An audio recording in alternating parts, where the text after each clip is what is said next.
या तुमने कभी सोचा है, एक ऐसी कौम जो पहाड़ों को तराश कर महल बनाती थी, जो कहती थी हमसे ज्यादा ताकतवर कौन, मगर जब आसमान का हुक्म आया तो उनके महल मिट्टी के नीचे दबा दिए गए। हजरत नूह अलैहिस्सलाम के बाद एक और कौम पैदा हुई, कौम आद। यमन और ओमान के दरमियान एक इलाके अहकाफ में रहते थे। उनके शहर का नाम था इराम जातुल इमाद, यानी स्तंभों वाला शहर जो आसमान से बात करता था। उनके बदन पहाड़ों की तरह मजबूत, कद बादलों को छू लेते और उनका गुरूर आसमान को चीर देता था। वो कहते, हम ही जमीन के वारिस हैं और हमेशा रहेंगे। अखाफ की रेत में उनके शहरी इलाके दूर दूर तक फैले हुए थे। उनके घोड़ों के पांव से जमीन गूंजती थी। रात को उनके चिरागों की रोशनी दूर तक चमकती, गोया उनका शहर जमीन पर कोई ताज हो। और वे अपनी सभाओं और बैठकों में अक्सर एक ही बात कहते, हम जैसे लोग दोबारा कभी पैदा नहीं होंगे। उनके बच्चे भी छोटी उम्र में पत्थर उठाकर अपनी शक्ति दिखाते और बुजुर्ग गर्व से कहते, हमारे बच्चे भी पहाड़ों को झुकाने वाले हैं। आद के लोगों का एक और अजीब अकीदा था। वो समझते थे कि हवा उनकी गुलाम है। उनके जवान कभी वादी के दरमियान खड़े होकर दोनों हाथों को फैलाते और अपने आप से कहते, देखो, हवा हमारे जिस्म की पैरवी करती है। बुजुर्ग लोग अपनी नशिस्त महफिल में फख्र से कहते, हमारे बाप दादा हवा का रुख बदल देते थे, हमें कौन रोक सकता है। वो लोग जब तूफान को दूर से आता देखते तो हंसकर कहते, हवा हमारे साथ है, ये हम पर नहीं हमारे दुश्मनों पर पड़ेगी। लेकिन उन्हें क्या पता था कि आने वाली हवा उनकी सबसे बड़ी दुश्मन बन चुकी है। आद के लोग सिर्फ लंबे नहीं थे, उनकी जिस्मानी बनावट आम इंसान से कई गुना बड़ी थी। दरिया के किनारे उनके कदमों के निशान आज भी पहाड़ों के दरमियान मिलते हैं, जिन्हें देखकर लोग हैरान रह जाते। उनके घरों के दरवाजे इतने ऊंचे होते कि एक घोड़ा और सवार दोनों सीधा अंदर जा सकते, और उनके बर्तन पत्थर के बने हुए, इतने बड़े कि एक बर्तन में पूरा खानदान का खाना पक जाए। समय बीतता गया, घमंड बढ़ता गया, वक्त गुजरता गया और उनका तकब्बुर बढ़ता गया। फिर अल्लाह ने अपना नबी भेजा, हजरत हूद अलैहिस्सलाम, जो कहने लगे, ऐ मेरी कौम, सिर्फ अल्लाह की इबादत करो, उसके सिवा कोई माबूद नहीं। खुद क्या तू चाहता है हम अपने बाप दादा के मजहब छोड़ दें? हम ताकतवर हैं, हमें कोई छो नहीं सकता। हजरत हूद अलैहिस्सलाम ने फिर कहा, मैं तुम्हें उस अजाब से डरा रहा हूँ जो तुम सोच भी नहीं सकते। लेकिन जिन दिलों में गुरूर भर जाए, वहां नसीहत पत्थर से टकराकर टूट जाती है। हजरत हूद अलैहिस्सलाम रोज उनके बाजारों, उनके महलों, उनके दरवाजों के पास जाकर आखिरी दावत देते। कभी उनके सरदार हंस के कहते, हूद, तेरी बात में दम होता तो हमारे महल कब के गिर चुके होते। कभी कोई बच्चा उनकी आवाज का मजाक उड़ा देता और कुछ लोग उन्हें देखकर रास्ता बदल लेते, कहीं उन्हें अल्लाह का खौफ उनकी आंखों में भर न जाए। एक दिन हूद अलैहिस्सलाम उनकी असेंबली में गए, जहां उनके सरदार सोने के तख्तों पर बैठे थे। हूद अलैहिस्सलाम ने कहा, अल्लाह की बनाई हुई कुदरत का निजाम देख लो, तुम्हारी ताकत कुछ भी नहीं। मगर उनके सरदार हंस पड़े। ये छोटे वादे बंद कर, अगर अजाब आता है तो हम अपनी ताकत से उसे रोक लेंगे। अजाब से कुछ दिन पहले आद की वादी में एक अजीब मंजर हुआ।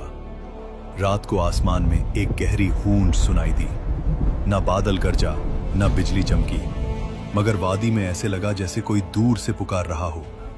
आद के लोग इस आवाज को सुनते और आपस में कहते, यह तो पहाड़ों की आवाज है। हजरत हूद अलैहिस्सलाम जो कहने लगे, ये रहमत की पुकार नहीं, ये तंबे है।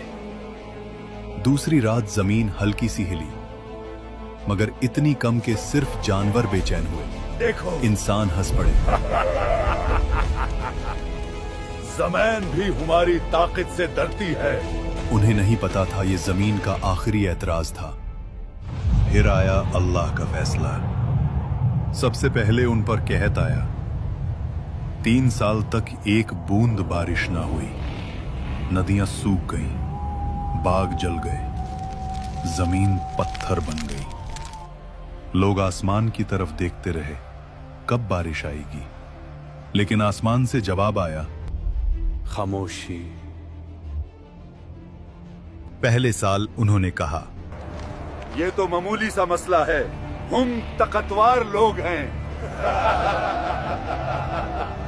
दूसरे साल प्यास ने उनकी जुबानें सुखा दी।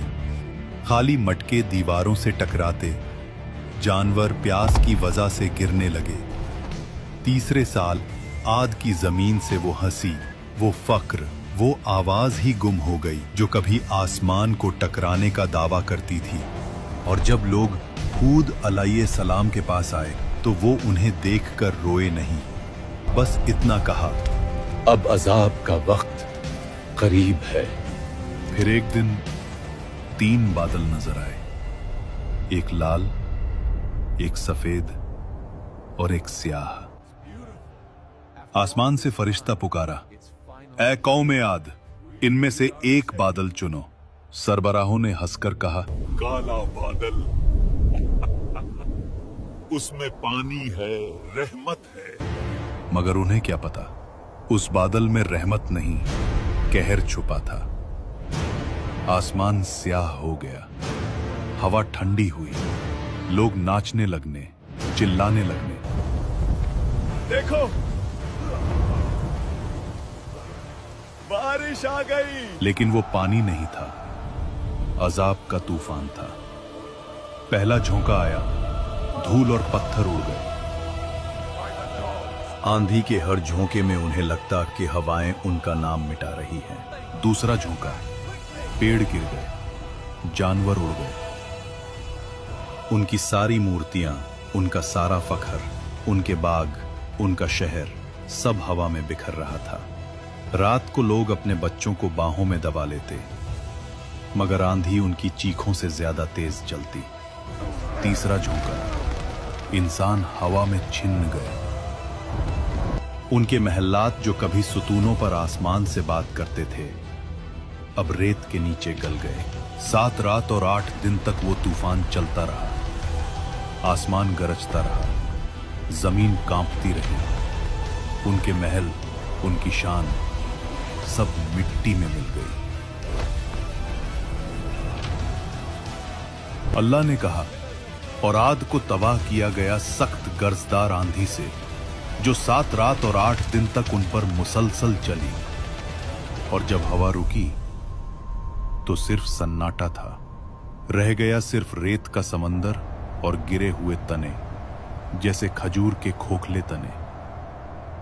लेकिन उन चंद लोगों को जो हजरत हूद अलैहिस्सलाम के साथ ईमान लाए, अल्लाह ने बचा लिया। उन्हें पहाड़ों के एक गार में पनाह दी गई।